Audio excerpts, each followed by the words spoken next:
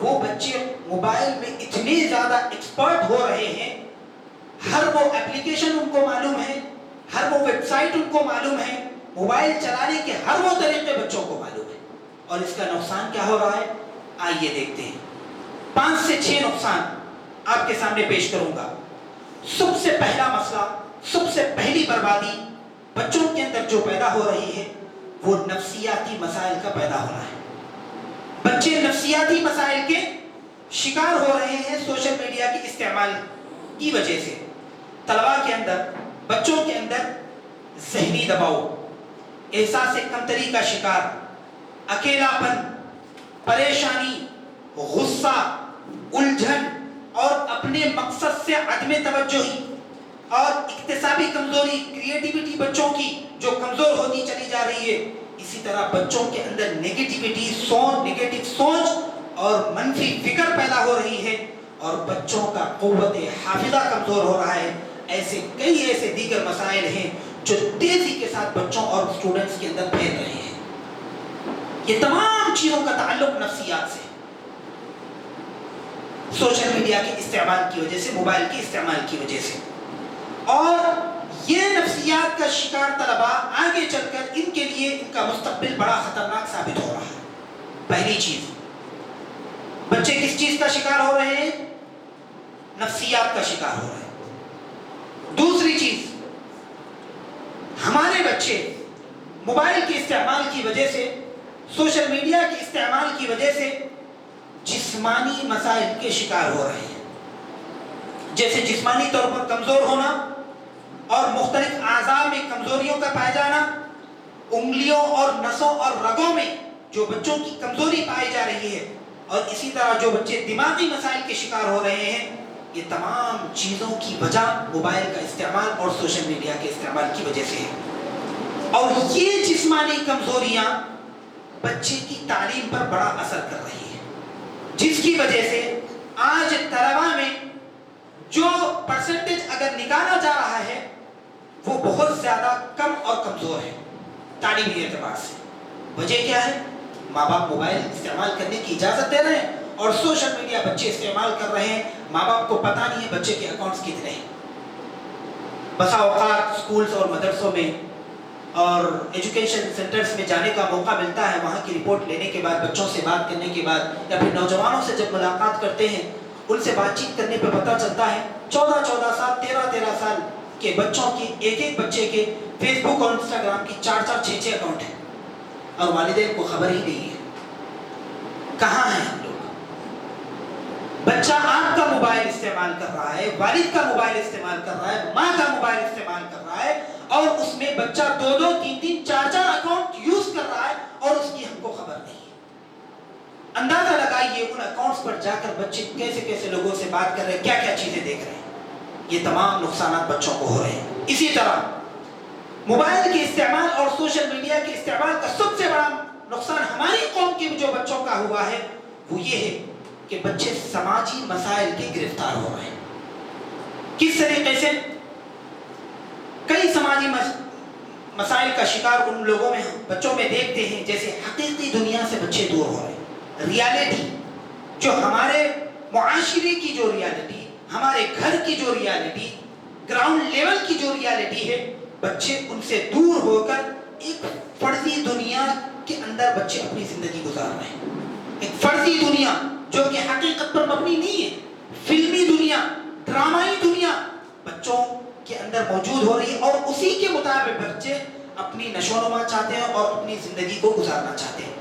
بچہ پہننا چاہتا ہے تو فرضی دنیا کے جیسے، بچہ رہنا چاہتا ہے فرضی دنیا کے جیسا، بچہ اپنا جو جینے کا جو اسٹائل ہے اس اسٹائل میں رہنا چاہتا ہے تو بھی فرضی دنیا کے جیسا۔ اور جب اس کو وہ چیزیں عطا نہیں ہوتی، بچہ پھر غیر ضروری چیزیں اور برائیوں کا شکار ہوتا ہے، چوری کرتا ہے ان چیزوں کو حاصل کرنے کے لیے، غلط کاموں میں پڑتا ہے بچہ۔ یہ تمام ایسی چیزیں ہیں جو بچوں کے اندر پیدا ہو رہی ہیں۔ سماجی مسائل، اسی طرح بچوں کا اسکرین ایڈکشن بچوں کے اندر پیدا ہو رہا ہے، جس کی وجہ سے بچوں کی نظر کمزور اور بچوں کا حافظہ کمزور ہو رہا ہے۔ آپ دیکھیے اسٹوڈنٹس میں اکثر اسٹوڈنٹس اینک لگاتے ہیں، نظر ان کی کمزور ہوتی چلی جا رہی. وجہ کیا ہے؟ موبائل کا استعمال اور اسکرین کا ایڈکشن.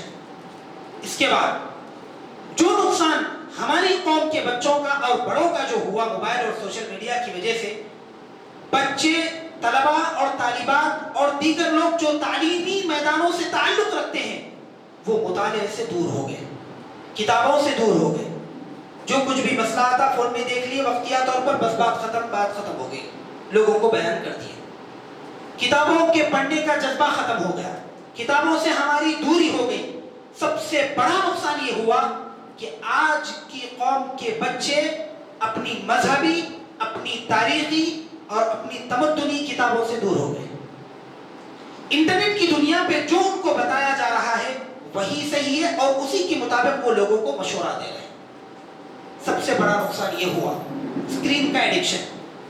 اس کے بعد ہمارے بچے موبائل کے استعمال اور سوشل میڈیا کے زیادہ استعمال کی وجہ سے ملک اور ملت کے مسائل سے بے خبر ہو گئے. دنیا میں کیا مسائل ہیں، خاندان میں کیا مسائل ہیں، معاشرے میں کیا مسائل ہیں، گھر کے کیا مسائل ہیں، ایک بھائی، ایک رشتہ دار، ایک دوست کی کیا تکلیف ہے، یہ تمام چیزوں سے ہمارے بچے دور ہیں، بڑے بھی دور ہیں. لوگوں کی تکلیفوں کا احساس کرنے کا جو طریقہ، جو جذبہ تھا وہ اب نہیں ہے پہلے کے دور کے اعتبار سے. سماجی اور ملک و ملت کے جو مسائل، اس سے بے خبری جو ہوئی اسی کی وجہ سے کہ موبائل کے استعمال اور سوشل میڈیا کے استعمال کی وجہ سے. اس کے بعد آخری چیز، موبائل کے استعمال اور سوشل میڈیا کے استعمال کا سب سے بڑا جو نقصان ہوا، سب سے بڑا نقصان، ہماری قوم گمراہی کا شکار ہو کر دین سے دور ہو گئی. اور دین سے اتنا دور ہوئی کہ ہمارے قوم کے نوجوان اور بچے بچیاں یہاں تک پہنچ گئے گمراہی میں کہ مرتد ہو گئے. آئے دن ہم ہزار خبریں سنتے ہیں کہ فلاں بچہ، فلاں بچی غیر مسلموں کے ساتھ بھاگ گئی، ماں باپ کی نافرمانی کا شکار ہو گئے، ماں باپ کو اولڈ ایج ہوم بھیج گئے. ایسی کئی ایسی چیزیں، محلے میں لوگوں کے ساتھ وہ لوگ کا رویہ صحیح نہیں، رشتہ داروں کے ساتھ وہ لوگ کا رویہ صحیح نہیں، اپنے ساتھ میں رہنے والے لوگوں کے ساتھ ان لوگ کا رویہ صحیح نہیں. کیوں؟ دین سے دوری ہو گئی، دین کی تعلیمات سے دور ہو گئے. دین میں جو ایک دوسرے کے حقوق بتائے گئے وہ ان کو نہیں معلوم، میاں بیوی کے ایک دوسرے کو حقوق نہیں معلوم، ماں باپ اور اولاد ایک دوسرے کے حقوق نہیں معلوم. اسی کی وجہ سے کہ موبائل کاروبار